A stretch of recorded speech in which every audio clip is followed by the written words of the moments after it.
has a message been sent out to China, Mr. Ering? Do you think that with this disengagement coming after 10 months, has India tired out China?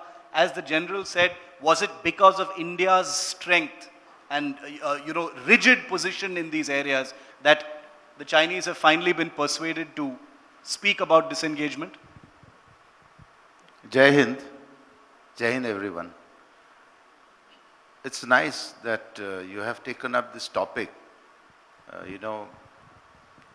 Really we needed a chance. Arunachal Pradesh needed a chance to highlight our issues also. And I'm going to dedicate a full round of questions to Arunachal. Now you have taken up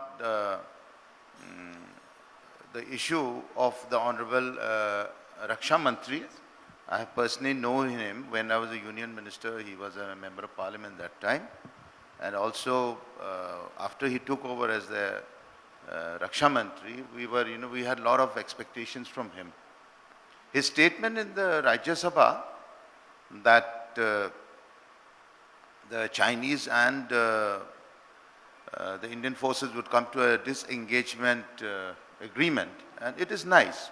Of course, we have not got the Ministry of External Affairs or the other, a government release has not yet been made. It is just he has given assurance in the Rajya Sabha. But as you will come to the course of discussion in Arunachal Pradesh, and of course I am not going to speak politics because I know my Chota Bhai will always allege me that Tumhara Congress mein is no politics here. This is India so first. He will always say that. I know he always says that. But the thing is that we have to shoulder responsibilities. Now, if I take back what is mine and leave what was mine, do you think that it is right? I don't know, but General Bikram Singh will say, you had till finger 8. We were there till finger 8. So we are now come back to finger 3. And then we say, okay, we are in our position, you are in your position. Okay. Since you've asked that specific question, General, would you like to take that, clear up that perception or add to that? That we are, there is always, you've heard Congress leaders in Parliament also say this before, that we are walking away from our own territory. So where is the victory in this?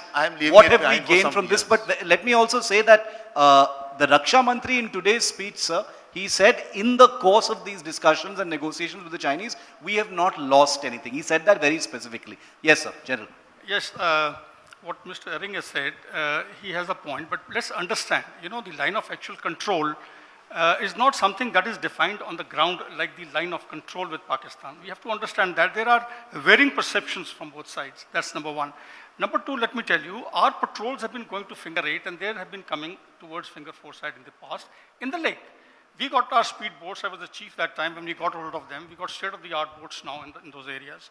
But we got to understand that the challenge that was given to us by the Chinese was in terms of coming in towards finger 4. Let's be very clear. They used to come and go back. In this particular case, they came and they did not go back. So therefore, it was a challenge. Now, the very fact that they are going back, it is on account of the leadership and on account of the political and military leadership. I have no hesitation in saying this. I'm sorry. I do not want to get, between the two political leaders. But I'm being very honest with you. I think kudos go to the political leadership of our country and to the military leadership.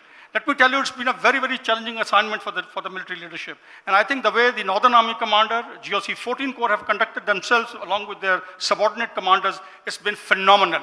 And Chinese would not have gone back if it was not a threat in being.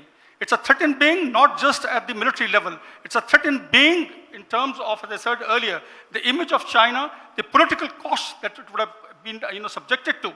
Its upward trajectory of becoming a global power, a predominant power, and challenging the United States would have got derailed to a large extent. So Chinese, I think, have exercised wisdom in the backdrop of the kind of resistance that we have given, and that's the reason they have gone back.